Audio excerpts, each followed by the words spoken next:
8. द्रौपदी स्वयंवर। द्रौपदी स्वयंवर।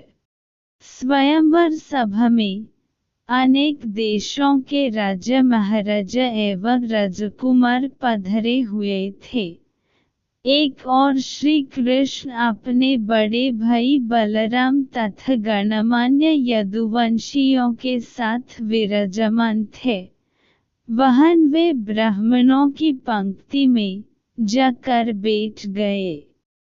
कुछ ही देर में राजकुमारी द्रौपदी हाथ में वरमाला लिए अपने भाई धृष्टद्युम्न के साथ उस सभा में पहुंची। धृष्टद्युम्न ने सभा को संबोधित करते हुए कहा, हे विभिन्न देश से पधारे राजा महाराजाओं एवं अन्य गणमान्य जनों, इस मंडप में बने स्तंभ के ऊपर बने हुए उस घूमते हुए यंत्र पर ध्यान दीजिए। उस यंत्र में एक मछली लटकी हुई है तथा यंत्र के साथ घूम रही है।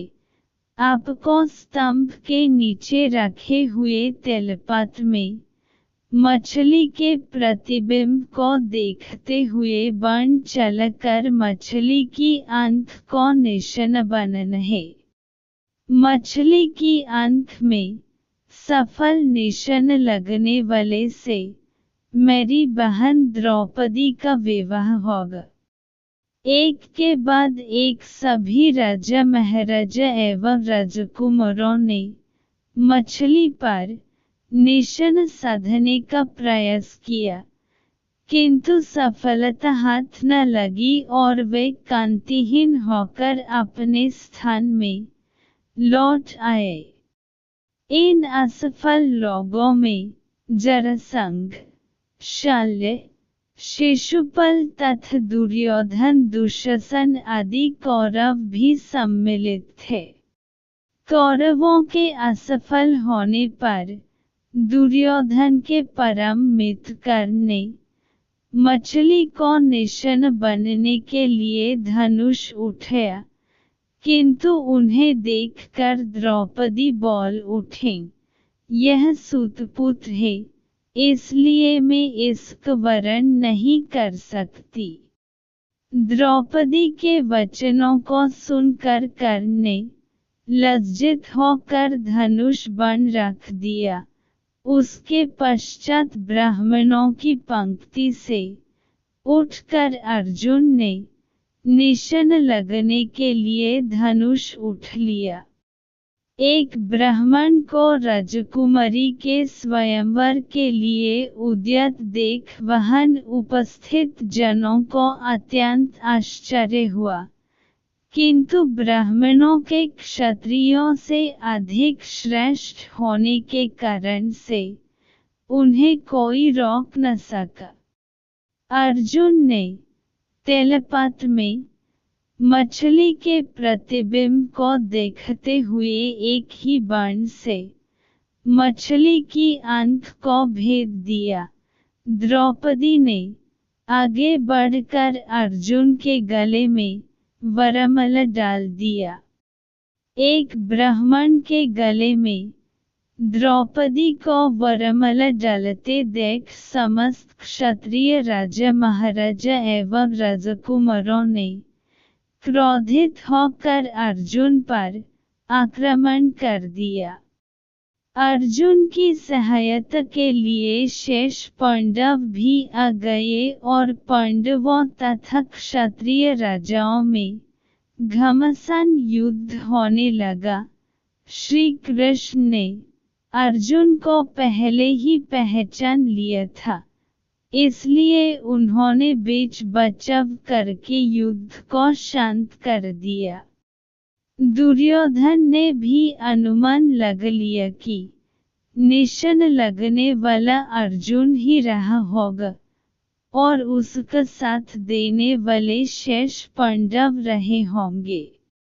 वाराणवत के लक्षगृह से पांडवों के बच निकलने पर उसे अत्यंत आश्चर्य होने लगा।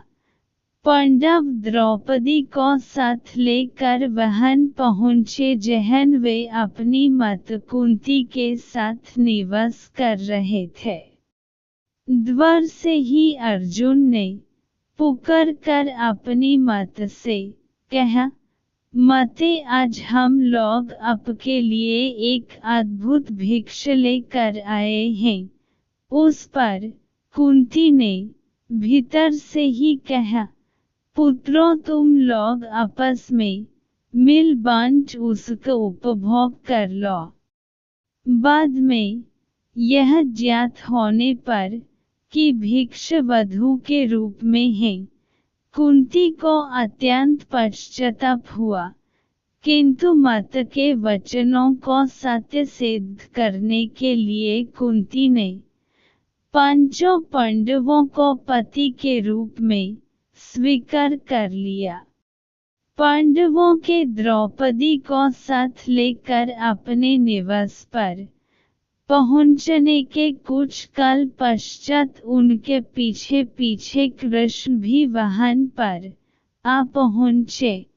कृष्ण ने अपनी बुआ कुंती के चरण स्पर्श करके आशीर्वाद प्राप्त किया और सभी पांडवों से गले मिले।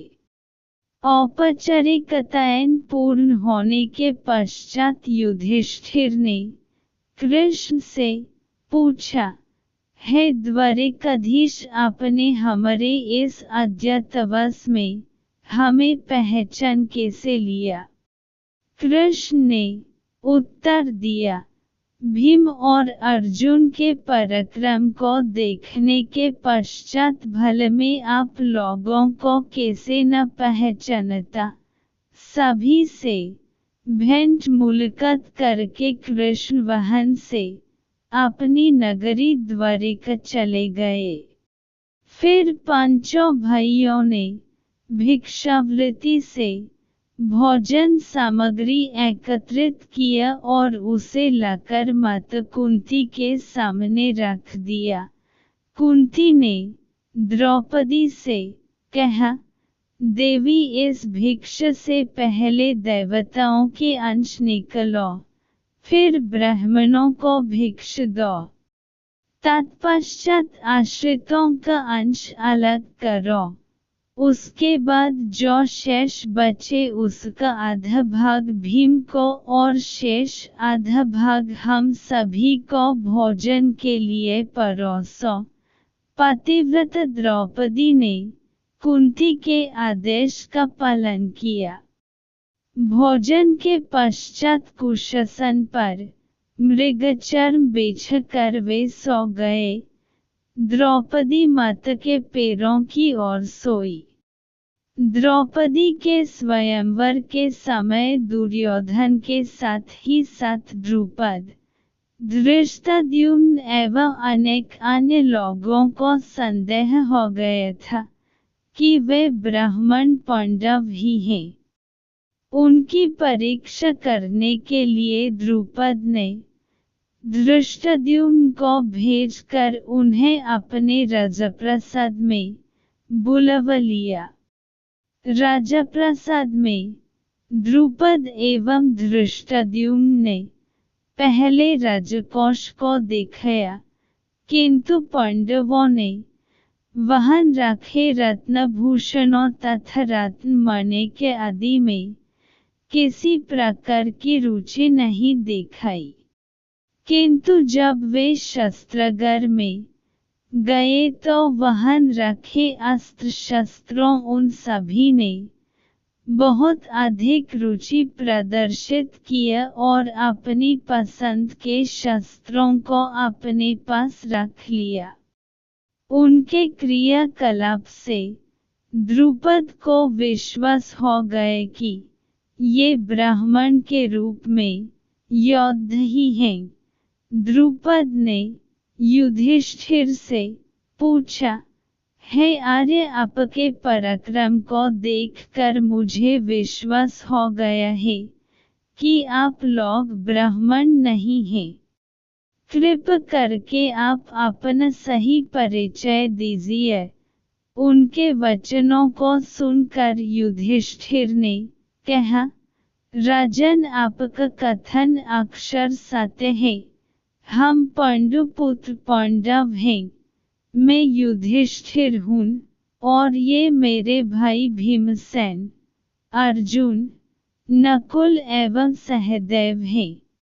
हमारी माता कुंती आपकी पुत्री द्रौपदी के साथ आपके महल में है।